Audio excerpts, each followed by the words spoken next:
kalau iman kita mau bertumbuh, kita semakin percaya kepada kedaulatan Tuhan. Karena iman ada modal kita menuju ke tempat yang belum kelihatan. Iman ada modal kita menuju ke tempat yang belum pasti. Jadi kalau kita mau meraih tempat-tempat yang belum kelihatan, kita harus menggunakan nama iman. Kalau kita ingin mendapatkan hal-hal yang belum pasti, kita harus menggunakan namanya iman.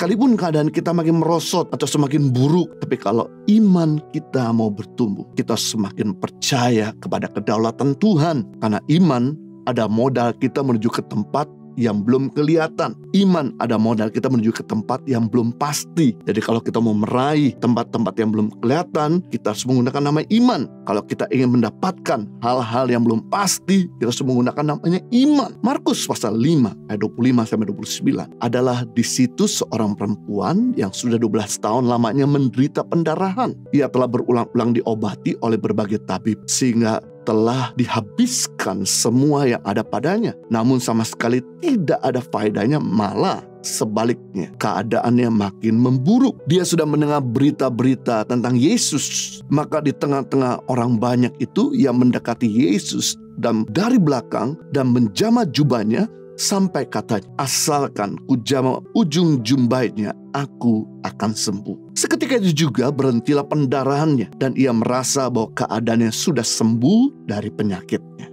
Nah, suatu ketika ada seorang wanita yang mengalami pendarahan selama 12 tahun di daerah Kapernaum, Galilea. Dia sudah pergi ke berbagai dokter dan menghabiskan hartanya, tapi juga tidak pernah sembuh. Bahkan keadaan makin parah. Dia berobat, makanya dia bisa bertahan hidup walaupun sakit 12 tahun lamanya. Kenapa? Karena saya punya staf yang kerja sama kami, adiknya di pedalaman sakit pendarahan selama 2 tahun. Nah, karena orang tuanya tidak mau minta bantuan sama kakaknya, sungkan untuk minta tolong sama kakaknya yang bekerja sama kami di Jakarta, dia diobati cuma secara tradisional, maka dalam 2 tahun pendarahannya menyebabkan dia mengalami kematian dan meninggal dunia. Jadi wanita ini kalau bisa bertahan selama 12 tahun karena dia betul-betul berobat namun tidak sembuh juga. Walaupun keadaan semakin memburuk, begitu dia tahu Yesus lewat di kotanya, dia sudah mendengar juga tentang Yesus dari banyak orang, maka dia menguatkan kepercayaannya untuk dia datang kepada Yesus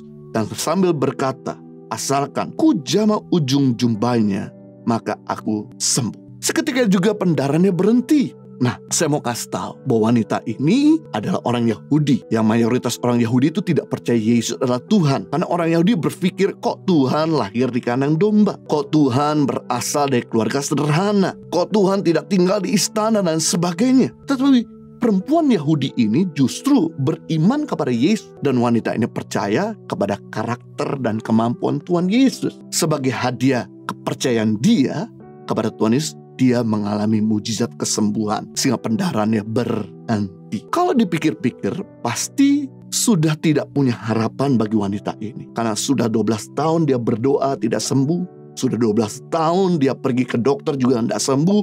Sudah 12 tahun dia coba 1001 macam cara, namun tidak sembuh juga. Harus dia sudah murtad. Dia udah gak ada kata Tuhan. Tapi dia tidak murtad dan tidak kecewa, melainkan semakin beriman, semakin percaya kepada karakter dan kemampuan Tuhan. Sebagai hasilnya, mujizat kesembuhan dia terima. Jadi bukti iman yang bertumbuh, percaya kepada karakter dan kemampuan Tuhan.